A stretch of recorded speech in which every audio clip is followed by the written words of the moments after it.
Ito na naman yung nakita kong 1 piso guys na sobrang mahal.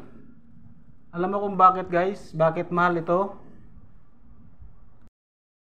Ang dahilan guys, yung mga error na mga litra, yung mga kulang-kulang, ang mga words.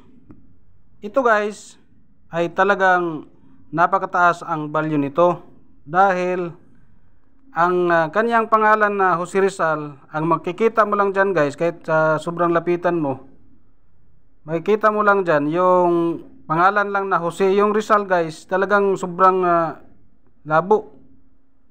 Yan ang tinatawag na error guys. So ngayon guys, papacheck natin to sa ating mga professional na mga coin collector, dahil ito ay talagang mabibili ito guys. Ganitong mga katulad ng error guys ang dapat natin kolektahin at ibenta sa ating mga professional na mga coin collector. Ang problema dito guys, dahil sa kanyang mga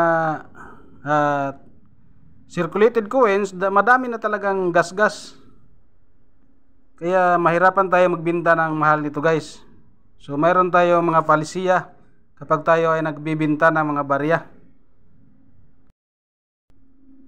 So dapat guys ang tingnan natin yung kondisyon ng ating mga barya na hinahawakan. Kahit mga circulated coins, basta nagkakaroon ng mga error, pwede natin yan dalhin sa ating mga professional na mga coin collector.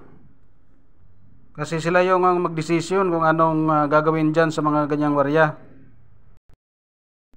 Kasi tayo guys, hindi tayo basta-basta ang bumili ng mga barya na mga common kung wala namang magandang dahilan, kung hindi naman error.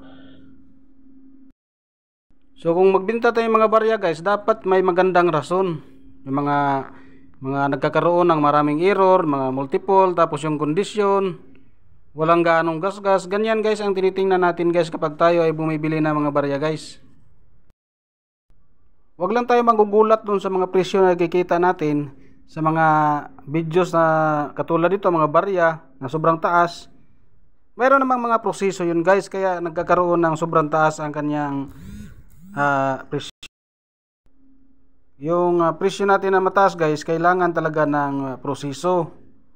Mayroong grado, may error, maganda ang kondisyon, ganun guys. Kaya umabot ng mga milyon-milyon na halaga. So katulad dito guys, yung piso natin ng mga common circulated coins naman ito, 2010. Yung piso natin ito ay magdepende pa rin doon sa ating mga professional collector na namimili ng mga barya. Kung ito ba ay talagang binibili nila, kasi wala na yung apelyido ni Rizal dito. So ito yung malaking problema dito sa ating barya guys. So kailangan lang guys, tanggapin natin ang katotohanan na hindi tayo basta-basta ang bumili ng mga barya na hindi naman kailangan at wala namang magandang rason.